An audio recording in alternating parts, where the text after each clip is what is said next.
Big boss Malayalam season 7 ഇന്ന് 2 എവിഷനാണ് നടന്നത്. ഒന്ന് അപ്പാനി ശരത്തിൻ്റെത്, രണ്ടാമത്തത് രേണുസുധിയുടേത്. രേണുസുധി സ്വയമേ ഇറങ്ങിപ്പോയെന്നാണ് കേൾക്കുന്നത്. അതായത് കുറച്ച് ദിവസമായിട്ട് രേണുസുധി പുറത്ത് പോകണം എന്നൊക്കെ പറഞ്ഞിരുന്നു. കഴിഞ്ഞ ദിവസം ബിഗ് ക്യാമറയുടെ മുന്നിൽ വെച്ചിട്ട് രേണുസുധി കരയുന്നൊക്കെ ഉണ്ടായിരുന്നു. ഓണത്തെങ്കിലും തൻ്റെ കുടുംബത്തെ കാണിക്കുന്നൊക്കെ ഉണ്ടായിരുന്നു. അതൊന്നും സാധിച്ചില്ല. എൻ്റെ കുട്ടിയുടെ മുഖം പോലും മറന്നുപോയെന്നൊക്കെ പറഞ്ഞിട്ടാണ് രേണുസുധി കരഞ്ഞത്. അത് ബിഗ് ബോസ് കേട്ടിട്ടായിരിക്കണം ഇന്ന് ബിഗ് ബോസ് വിളിച്ചിരിക്കുന്നത്. ലാലേട്ടൻ വിളിച്ചു.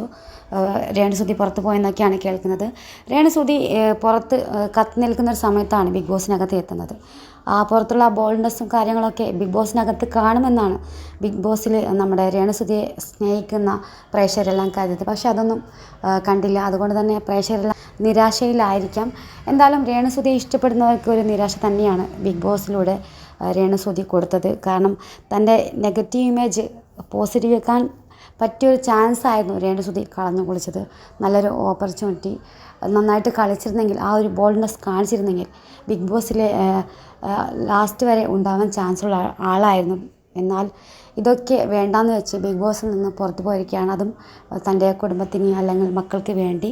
എന്തായാലും രേണുസുധിയുടെ ആഗ്രഹം പോലെ തന്നെ പുറത്തു പോയി എന്നാണ് കേൾക്കുന്നത്. അപ്പോൾ കൂടുതൽ ബിഗ് ബോസ് അപ്ഡേറ്റുകൾക്ക് ഈ ചാനൽ സപ്പോർട്ട് ചെയ്യാനും കൂടെ നിൽക്കാനും മറക്കില്ല.